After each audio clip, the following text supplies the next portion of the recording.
ANMR ನ್ಯೂಸ್ಗೆ ಸ್ವಾಗತ.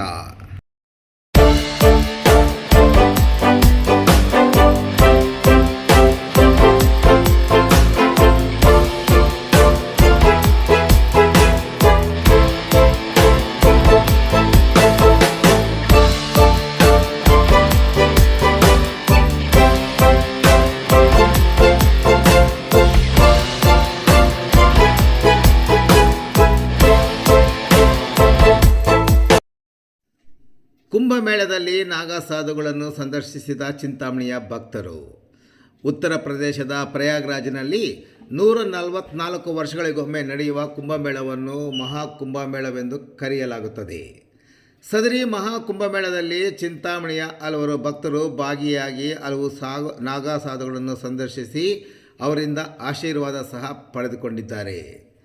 ಜನವರಿ 14ರ ನಂತರ ಪ್ರಾರಂಭವಾಗಿರುವ ಮಹಾಕುಂಭಮೇಳದಲ್ಲಿ ಚಿಂತಾಮಣಿ ನಗರದ ಜೋಡಿ ರಸ್ತೆಯ ಶ್ರೀ ಸಹನೇಶ್ವರ ಸ್ವಾಮಿ ದೇವಾಲಯದ ಹಿರಿಯ ಅರ್ಚಕರಾದ ರವಿ, ಸ್ಥಳೀಯ ಪತ್ರಕರ್ತರಾದ TS ನಾಗರಾಜ್ ಸೇರಿದಂತೆ ಕೆಲ ಮಿತ್ರರು ಈ ಒಂದು ಮಹಾಕುಂಭಮೇಳದಲ್ಲಿ ಪಾಲ್ಗೊಂಡಿದ್ದಲ್ಲದೆ ದಿವ್ಯ ತ್ರಿವೇಣಿ ಸಂಗಮವಾದ ಗಂಗೆ, ಯಮುನೆ, ಗುಪ್ತಗಾಮಿ ಸರಸ್ವತಿ ಈ 3 ನದಿಗಳ ಸಂಗಮದಲ್ಲಿ ಪವಿತ್ರ ಸ್ನಾನ ಮಾಡಿ ದೇವರ ಆಶೀರ್ವಾದ ಪಡೆದಿದ್ದಲ್ಲದೆ 10ಕ್ಕೂ ಹೆಚ್ಚು ನಾಗಾಸಾಧುಗಳು ಸೇರಿದಂತೆ ಇತರೆ ಸಾಧುಗಳನ್ನು ಭೇಟಿ ಮಾಡಿ ಅವರ ಆಶೀರ್ವಾದ ಸಹ ಪಡೆದುಕೊಳ್ಳುವಲ್ಲಿ ಯಶಸ್ವಿಯಾಗಿದ್ದಾರೆ.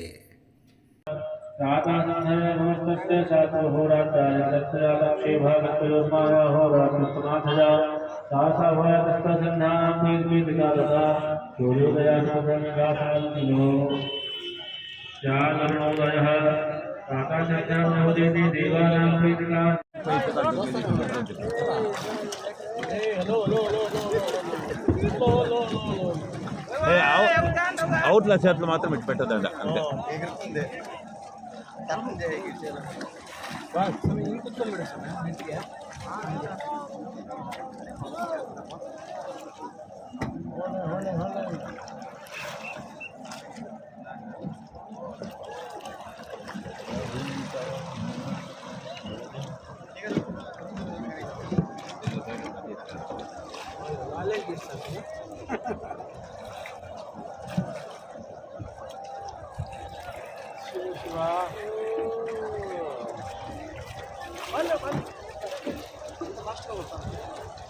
ಇಲ್ಲ ಪಾಸ್ ಅಂತ ಸ್ಲೋ ಹೋಗ್ತಾನೆ.